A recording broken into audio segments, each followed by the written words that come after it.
We never think, oh, I want to hurt that animal, or I want to rape that animal, or I want to hang them upside down and slit their throat. But for some reason, we think it's okay to pay someone else to do that. Just to have, taste pleasure, to eat garbage 3 times a day. Do we think about what we're putting in our bodies? Do we think about when we buy those products, we're paying someone to rape and murder an animal? Although if we see those animals in nature, we think, oh, we wanna pet them, we're curious about them, we wanna love them. And instead, we pay people to harm them. You see the cognitive dissonance there? You see the disconnect? Most people don't want to harm animals, and they don't think about the implications of their choices and what they buy and what they're paying for. Why would you want to hang someone upside down and stab them in the throat? Most of you would not want to do that. But when you buy your meals 3 times, at least 3 times a day, a lot of the time you're paying someone to do that. It's not something that you really would want to do.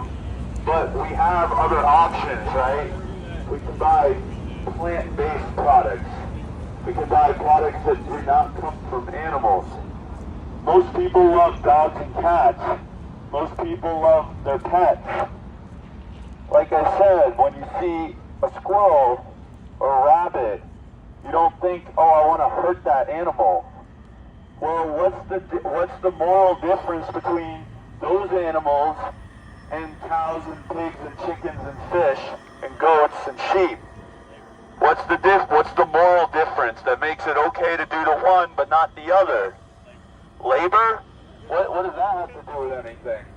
Did we care about what happens to the slave masters, or do we care what happens to the slaves?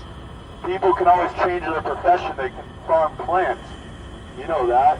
You can change. You can start growing things that people need to eat for, plant-based nutrition. And it would be better for the environment. Causes much less environmental destruction. You know that, sir.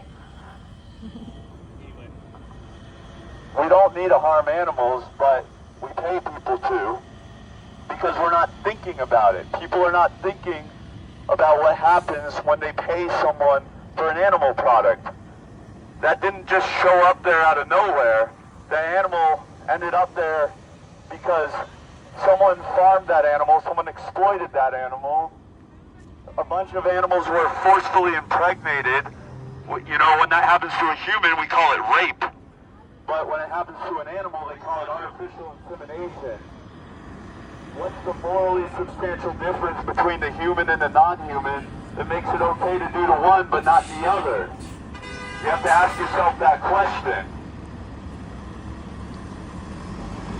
And when you get down to it, you might try and think of a trait that you say, oh, well, it's okay to do this to a non-human animal because of X, Y, or Z, but if you trait equalized and put that human in the same position, you would say, okay, that's not okay. That's not okay. I'm not okay with doing that to the human for that reason. So then you contradicted yourself. Most people, like I said, do not want to hang animals upside down and stab them in the throat. Most people do not want to forcefully impregnate animals. Most people do not want to do the majority of the things that happen to animals for them to end up as products. So, people can basically, get a few bucks, when they could be selling veggie dogs, which are just as delicious and don't harm anyone. But people are stuck in their ways, they're stuck in their traditions. We need to wake up out of that. We need to recognize that we have to break that cycle. Change is inevitable. Change is constant. But it's odd that as humans, we know that change is inevitable and constant, yet so few of us are willing to go through it. So few of us are willing to step into the discomfort of something different, of something new, just for a little bit until we adapt to it. Because you will adapt to it. Your taste buds will adapt. gut microbiome will adapt. Your mind will adapt. There's something called neural pathology. We build